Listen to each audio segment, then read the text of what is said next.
السلام علیکم.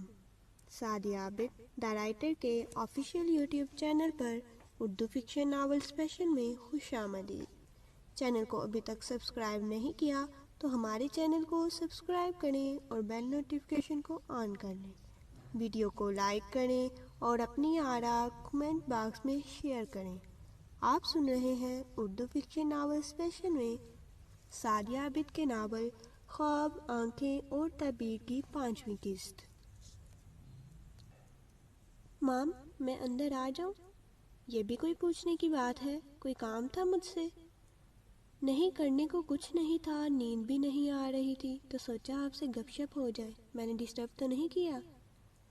اچھا ہوا تم آ گئی، میں ابھی بہت بور ہو رہی تھی. مام، میں بتا نہیں سکتی کہ ہم نے مل کر اس بیچاری کا کیا حال کیا تھا. وہ تو بالکل رونے والی ہو گئی تھی. ہمانشا امتشال کو پہلی بار بے تحاشا ہنستے ہوئے دیکھ رہا تھا. وہ بہت پیاری لگ رہی تھی. ہنستے ہوئے امتشال کی نگاہ جیسے ہی دروازے پر کھڑے ہمانشا پر پڑی، اس کی ہنسی کو بریک لگ گئے. ارے ہومی بیٹا، تم کب آئے؟ جب آپ نے دیکھ لیا. کتنا کمزور ہو گیا ہے بیٹا؟ مام، میں جہاد پر سے نہیں آیا، صرف 8 دن آپ سے کیا دور گیا. آپ کو میں کمزور لگ رہا ہوں؟ ہمانشا نور کی دائیں سائڈ پر بیٹھ گیا کیونکہ بائیں سائڈ پر امتشال بیٹھی تھی. تو نے آنے کی اطلاع کیوں نہیں دی؟ بتا کر آتا تو اتنا حسین منظر کیسے دیکھ پاتا. کیا کہہ رہا ہے؟ میری سمجھ میں کچھ نہیں آ رہا. آپ کے چہرے پر اس خوشی کو دیکھنا چاہتا تھا. تم جا کر فریش ہو جاؤ جب تک میں کھانا لگواتی ہوں. اور تم کیوں خاموش بیٹھی ہو؟ نور نے انگلیاں چٹکھاتی امتشال سے پوچھا. تمہیں خوشی نہیں ہوئی؟ 1 ہفتہ بعد لوٹا ہے میرا بیٹا. کیوں نہیں مام، بہت خوشی ہوئی ہے. اچھا جا کر دیکھو خادم حسین نے کھانا تیار کر لیا ہے. مزہ آ گیا، تمام ڈشز میری پسند کی ہیں. ہمانشا ایک ڈش کا ڈھکن اٹھاتا مسرور ہو کر بولا تھا. آپ کو کیسے پتا چل گیا تھا کہ میں آنے والا ہوں؟ اور مسکراتے ہوئے پاستا بازر ربانی کی پلیٹ میں نکالنے لگی. ہومی بیٹا، تمہاری مام اور میں حج کے لیے جا رہے ہیں. واقعی مام؟ ہاں بیٹا، ہم نے سوچا اپنے فرض سے سبکدوش ہونے کے بعد کیوں نہ اللہ کے گھر کی زیارت بھی کر آئیں. کیا پتہ اس کی جانب سے کب بلاوا آ جائے. کب جا رہے ہیں آپ لوگ؟ کل کی فلائٹ ہے. مجھے بتا دیتے تو میں میٹنگ کینسل کر کے واپس آ جاتا. اسی لیے میں نے تمہاری مام کو منع کر دیا تھا. تمہیں پتہ چلتا تو فوراً واپس آ جاتے. تو ٹھیک تھا نا ڈیڈ، آپ لوگوں سے بڑھ کر تو کچھ بھی نہیں ہے. ہمانشا ناراضگی سے کہنے لگا. اچھا بابا، غلطی ہو گئی، آئندہ ایسا نہیں ہوگا. بازر ربانی کے کہنے پر سبھی مسکرانے لگے. تشا بیٹی، یہ گھر کی چابیاں ہیں، یہ گھر تمہارے حوالے.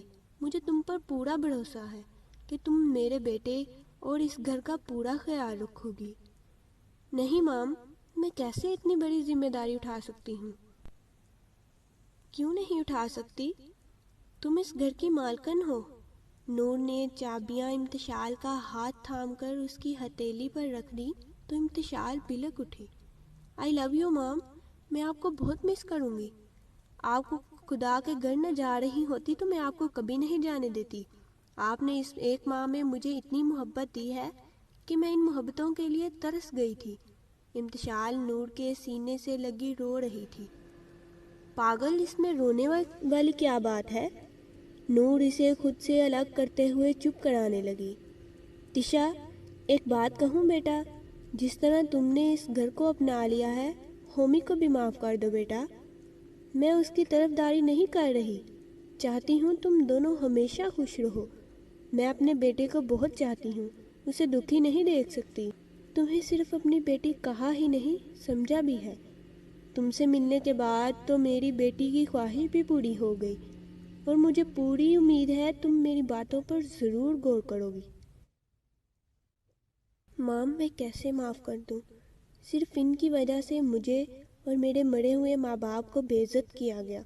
مجھے اپنی تریم، اپنے بابا کا خواب، ادھورا چھوڑنا پڑا۔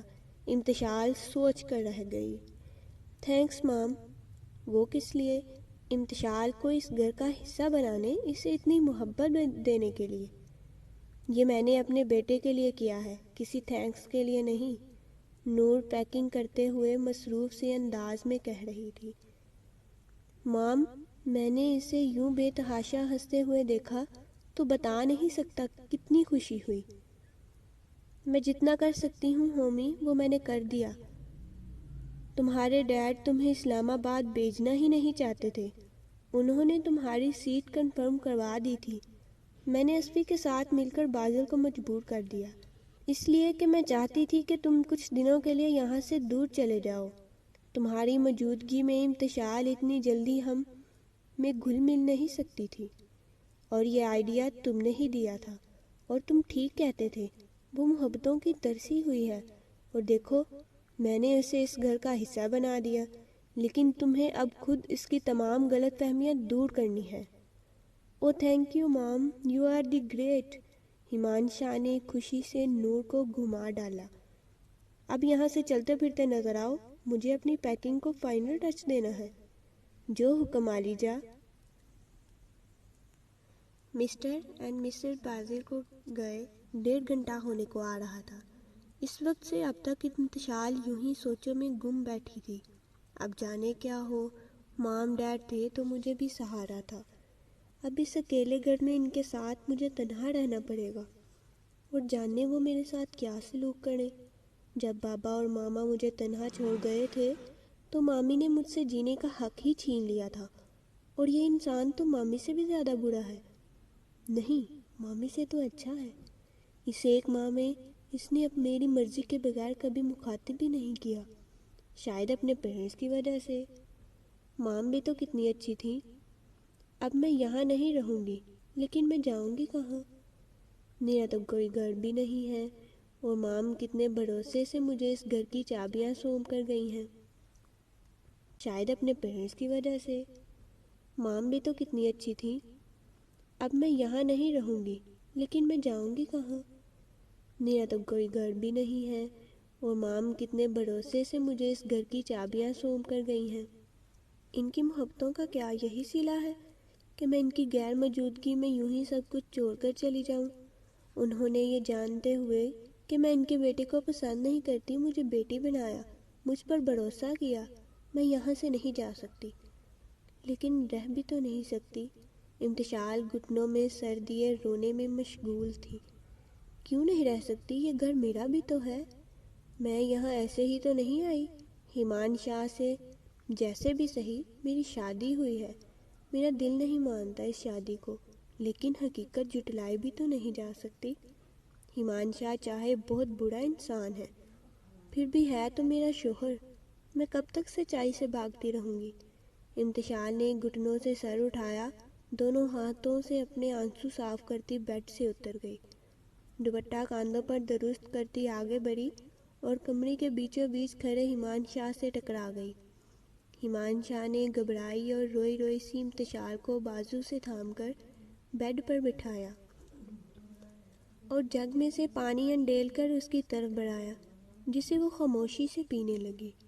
ہمانشا گلاس ٹیبل پر رکھ کر پلٹا تو وہ اپنا شگل پھر سے جاری کر چکی تھی۔ آپ کو اس گھر میں کوئی پریشانی ہے؟ اس ایک ماہ میں میری ذات آپ کی راہ میں کبھی رکاوٹ بنی؟ میں نے زبردستی آپ سے کوئی تعلق قائم کرنے کی کوشش کی؟ میں آپ سے پوچھ رہا ہوں۔ ہمانشا کے زور سے بولنے پر امتشال نے ڈر کر نفی میں گردن ہلا دی۔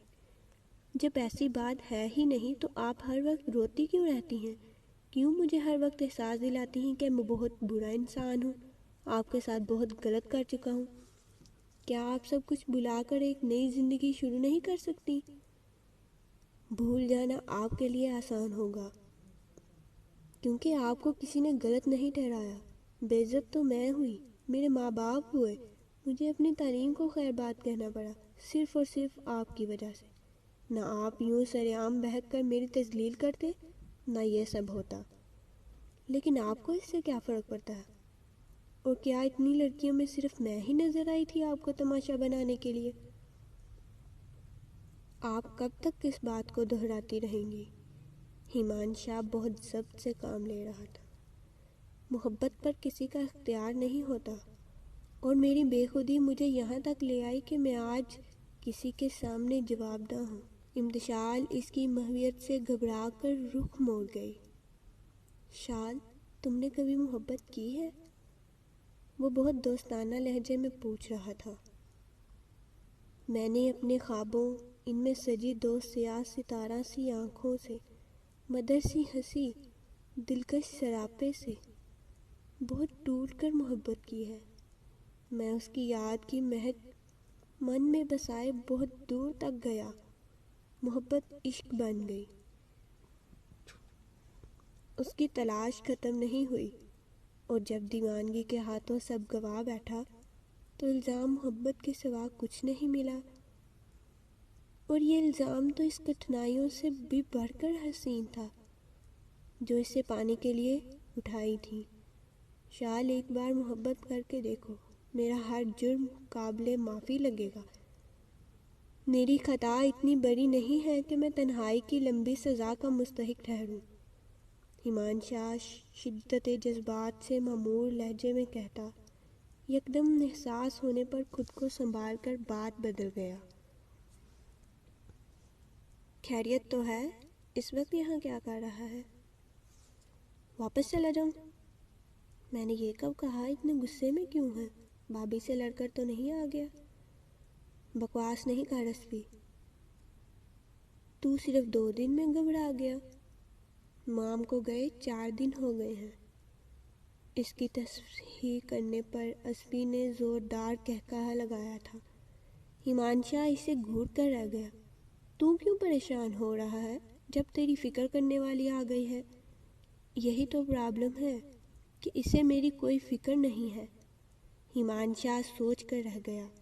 ایسا پہلی دفعہ ہوا تھا کہ وہ اسفی سے کچھ چھپا رہا تھا۔ میں نے تجھ سے کچھ کام کہا تھا۔ تھینکس اسفی۔ ہیمانشا نے اس کے ہاتھ سے پیپرز لے لیے۔ اگر آپ کو ہماری ویڈیو پسند آئی ہے تو اسے لائک کریں، دوستوں کے ساتھ شیئر کریں، چینل کو سبسکرائب کر لیں۔ چھٹی اور آخری قسط تک کے لیے اللہ حافظ۔